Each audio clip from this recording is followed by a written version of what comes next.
네, 안녕하세요. 여러분들의 구독과 좋아요로 이 채널이 유지되고 있습니다. 네, 영상 속도는 1.5배를 추천드리고요. 항상 구독자님, 멤버십 회원님들에게 감사하다라고 말씀을 드리면서, 자, 이번 내용은 트럼프의 또 악재도 좀 이야기를 하고 넘어갈 수밖에 없을 것 같습니다. 그 내용 한번 좀 설명을 드리고, 그 다음에 여러 가지 나왔던 소식들도 좀 몇 개 있어서 그 내용을 정리하는 시간으로 한번 준비를 해봤습니다. 같이 한번 보도록 하시죠. 자, 이번에 이제 트럼프 쪽에서 나왔던 내용 중에 좀 악재라고 볼 수 있는 것 중에 하나는, 뭐 저번에도 이야기를 했지만, 한 번 더 좀 더 디테일하게, 상원에서 이제 법안을 지금 검토하고 있는 게 하나가 있습니다. 이제 하원에서 통과했던 내용인데요. 그게 무엇이냐? 섹션 899가 최종 세법에 포함될지가 불분명하는데, 일단은 하원에서 통과가 되었고 상원만 남아져 있습니다. 이 법안이 실질적으로 이제 통과되는 구간이 7월 4일 정도에 최종 표결이 되고요. 그 다음에 만약에 좀 지연이 되었을 경우에는 7월 말에서 8월 초에 나오는데, 이 내용이 뭐냐라고 물어볼 수가 있겠죠. 간단하게 이야기를 하면, 지금 미국에 있는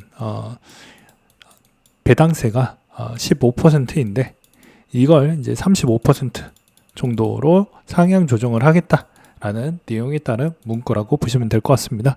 그러면 당연히 ETF에 따른 투자 범주도 이제 미국인만 한다라는 것은 크게 상관이 없지만, 여기에서도 ETF가 계속 더 올라가려고 하면 시가총액이 더 커지는데 미국이 혼자서 이걸 올릴 수가 없잖아요.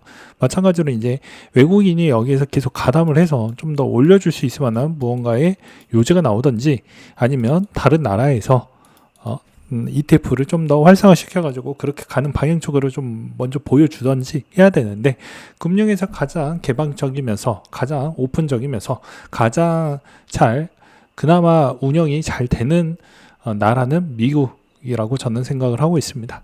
그러면 당연히 이런 형태로 보게 되면 단기적으로 미국에 있는 그런 ETF들도 자금에 따른 유입 비중이 좀 더 떨어질 것이고요. 그러면 당연히 뭐 비트코인에 따른 유입 비중도 점진적으로 떨어질 수 있는 가능성은 높아지겠죠. 이런 점에 따른 우려가 나와져 있다 라는 걸 말씀을 드리는 바가 될 것 같습니다. 당장이 아니고 이제 이건 7, 8월 달에 있는 악재를 미리 이제 알려드리는 바가 된다라고 보시면 될 것 같습니다. 그러면 이게 만약에 통과가 되었을 경우에는 언제가 되냐? 이게 이제 세 가지 방향이 있는데, 이제 여기선 첫 번째 부분만 그냥 생각을 하시면 될 것 같습니다. 제정일로부터 90일 이내 정도라고 보시면 될 것 같습니다. 그렇기 때문에 아무래도 이게 이제 통과되면 90일 이후에 통과가 돼서 이제 본격적으로 영향을 끼친다라고 볼 수가 있게 될 것 같습니다. 근데 이제 여기에서 이제 포인트는 또 어떻게 봐야 되냐면, 대부분 8월달, 9월달 추이가 어땠습니까? 별로 좋지 않았죠. 그러면 이게 제정되는 시점하고 또 딱 맞춰 떨어지기 때문에 이런 점이 좀 우려스럽다라고 볼 수가 있어요. 물론 이제 어떤 쪽은 상원에서 당연히 이게 통과가 될 확률은 매우 낮다라고 보고는 있지만, 요즘 이제 별의별 일이 많이 생기고 있는 추이이다 보니까 뭐 장담은 저도 잘 못하겠습니다. 아무튼 이게 되었을 경우에는 나스닥 지수도 좀 많이 빠질 것이고요. 그러면 당연히 MSTR에 따른 추이도 좀 많은 영향을 끼칠 수가 있기 때문에 이런 점은 별로 좋지는 않을 것 같다. 이게 이제 해프닝으로 끝날 것이냐 아닐 것이냐는 7월 4일 정도 돌아오는 시점에 내용이 어떻게 돌아갈 것인지, 그리고 이 내용이 왜 나왔는지도 우리는 좀 확인을 해봐야 됩니다. 미국의 재정난에 따른 부채 부분이 여전히 문제에 있는 발목을 잡고 있다, 이렇게 보는 게 맞겠죠. 그래서 이 내용이 어떻게 잘 풀어나갈지도 우리는 좀 봐야 될 것 같다라고 말씀을 드릴 수가 있을 것 같고요. 그 다음으로 이제 스트래티지가 이번에도 705개 정도를 매입을 했습니다. 그래서 평단가는 106,495달러에 총 7,510만 달러 정도 해서 5월 26일부터 6월 1일까지 매수했던 금액을 이야기를 볼 수가 있을 것 같습니다. 평단가는 대략 7만 달러 정도가 된다라고 되어져 있습니다. 그리고 이번에 이제 제임스 원이 비트코인 롱 진입을 해가지고 이제 청산을 한번 크게 당했는데요. 1억 달러 정도 좀 깨졌어요. 그리고 나서 이제 또 자금 모집을 좀 해주고 있는 실정인데, 함부로 선물을 하는 게 아닙니다. 그만큼 이쪽 자체가 매우 어렵고 그만큼에 따른 훈련이 되어져 있어야지만 확률이 좀 더 높아질 뿐이지 청산을 피하기에는 어렵다라고 볼 수가 있을 것 같습니다. 그 다음으로 이제 좀 민감한 내용 중에 하나인데 이더리움 소식을 좀 준비를 해보았습니다. 이더리움에서도 SBET 온체인의 이더 운영 가능성 부분에 따른 내용인데요. 이제 SBET가 이제 대규모로 이더리움을 좀 모아간다라고 이야기가 많이 나왔었죠. 이게 1조 원 넘게 이제 장기적으로 우리는 이더 부분, MSTR과 유사하지만 이더를 채택을 해서 가져가겠다라고 이야기가 나오면서 엄청난 급등이 나와주기도 했습니다. 근데 이제 이렇게 되었을 때는 이더를 한다라는 의미는 다른 의미가 아니고 이제 이렇게 보시는 게 맞을 것 같아요. 오히려 이더의 장점이 무엇입니까? 이더의 장점은 이자 농사를 지을 수 있다라는 추이가 있습니다. 디파이 활동이 할 수 있다라는 점을 이점으로 잡고 이 수익성을 더 크게 가져가겠다라는 것이고, 그리고 절묘한 시점에 팩트라가 되면서 이제 그 대규모 고래 같은 애들이 이제 이 디파이 부분의 활동을 참가를 할 수 있을 만한 그런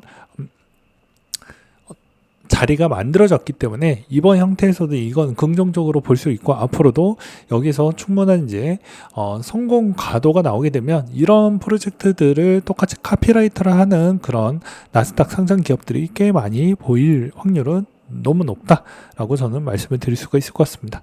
단지 여기서 이제 우리가 얼마나 신뢰적인 프리미엄을 잘 갈 수가 있을지가 이제 어찌 보면 SBET에 따른 이제 남은 과제라고 볼 수가 있을 것 같고요. 그 다음에 대초표에 따른 운영 능력도 아직 검증이 안 된 부분도 없지 않아 있기 때문에 이런 점은 점진적으로 시간이 해결해 줄 수 있을 만한 추이라고 볼 수가 있을 것 같습니다. 그래서 이제 온체인 운영이 정말로 현실이 된다고 하면 디파이 수익과 공시 밸류 반영이 돼서 계속 이제 기관 포트폴리오에 막대한 영향력을 행사할 수가 있을 것 같은데, 이것도 진짜로 현실성 있게 실행력 높게 그렇게 이제 계속 할 것인지를 좀 지켜볼 필요성이 있을 것 같습니다.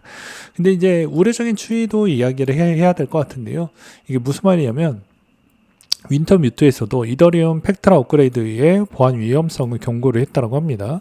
보니까 여기서도 EIP770둘의 위임 중 97%가 같은 코드로 사용하는 자동 위스퍼 연결이 되어져 있다고 밝혔다.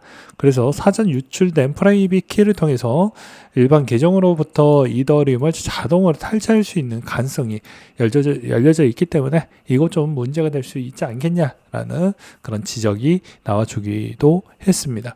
그렇기 때문에 여전히 업데이트를 하게 되면 여러 가지 버그는 조금씩 나올 수밖에 없는 건 어쩔 수가 없는 것 같습니다. 그걸 어떻게 잘 대응을 하고 잘 대책을 해서 이제 문제없이 흘러갈 거냐, 이슈가 생겨서 시즌에 영향을 끼칠 거냐, 이 차이가 좀 크다라고 볼 수가 있을 것 같습니다.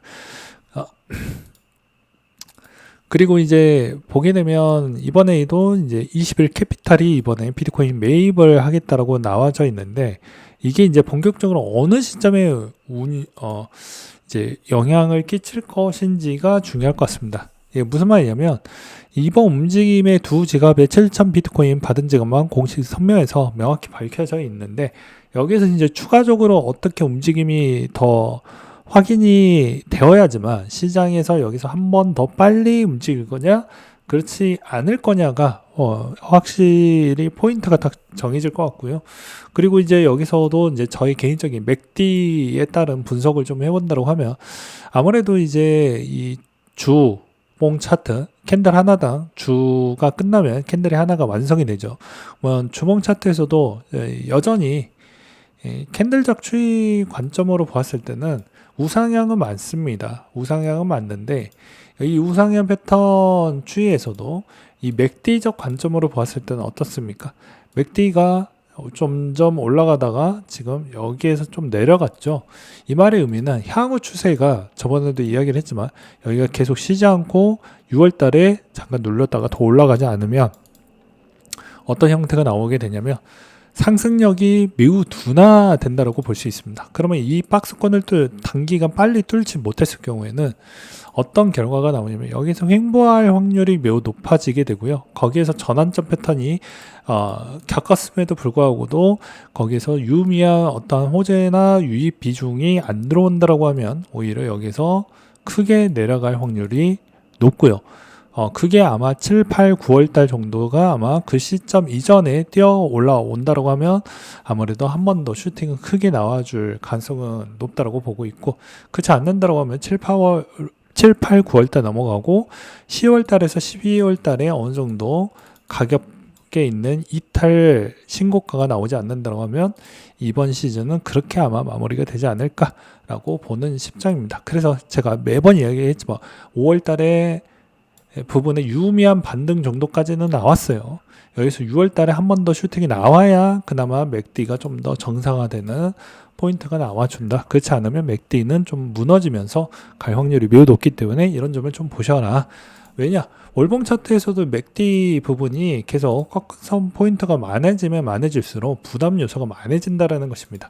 그리고 어떤 분은 또 이렇게도 또 해석을 하더라고요.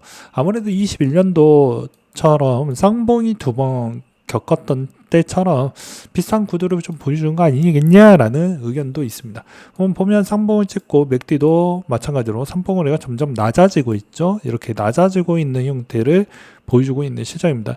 마찬가지지만 반대가 있죠. 왜냐하면 맥디가 0이 오실로스코프에서 0 밑으로 내려가지는 않았기 때문에 그 차이가 매우 크다라고 볼 수 있습니다. 그러니까 강도는 강하되 오히려 실질적으로는 아직은 그렇게 많이 빠질 만한 그런 정도까지는 아니다.